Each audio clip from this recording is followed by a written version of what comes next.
প্রকৃতির নির্মম আঘাতে বিপর্যস্ত নেপাল। আকস্মিক বন্যা আর পাহাড়ি ঢলে প্রাণ হারিয়েছেন বহু মানুষ, নিখোঁজ অনেকে। ভয়াবহ এই দুর্যোগে কাঁদছে গোটা বিশ্ব। শোক আর সহমর্মিতায় নেপালের মানুষের পাশে দাঁড়িয়েছেন বিসিবি সভাপতি সহ বাংলাদেশের ক্রিকেটাররাও। পাহাড় আর হিমালয়ের দেশ নেপালে হঠাৎ নেমে আসা আকস্মিক বন্যা আর পাহাড়ি ঢলে মুহূর্তেই বদলে গেছে চেনা দৃশ্যপট।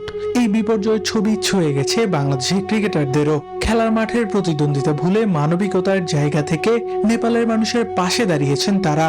যে তালিকায় আছেন ওয়ানডে ও টি-20 অধিনায়ক লিটন দাস, পেসার শরীফুল ইসলাম। তারা নিজেদের সামাজিক যোগাযোগ মাধ্যমে জানিয়েছেন গভীর শোক ও সহমর্মিতা। শুধু জাতীয় দলের ক্রিকেটাররা নন, নেপালের এই দুঃসময়ে সহমর্মিতা জানিয়েছেন বিসিবির সভাপতি তামিম ইকবালও। নিজের ভেরিফাইড সামাজিক যোগাযোগ মাধ্যমে নেপালের এই দুর্যোগে সকলের সহায়তা চেয়েছেন। এই তালিকায় আরও আছেন মমিনুল হক, তাসকিন আহমেদ, শেখ মাহাদি সহ আরো অনেক ক্রিকেটার। যুক্তরাষ্ট্রের এক নম্বর জিম চেইন গোল্ড জিম এখন আবারও বাংলাদেশে। বসুন্ধরা আবাসিক এলাকা ও বসুন্ধরা সিটি শপিং মলে। ক্রিকেটের মাঠে জয় পরাজয় থাকে প্রতিদ্বন্দ্বিতা, কিন্তু মাঠের বাইরের মানবিকতার কোনো সীমা থাকে না।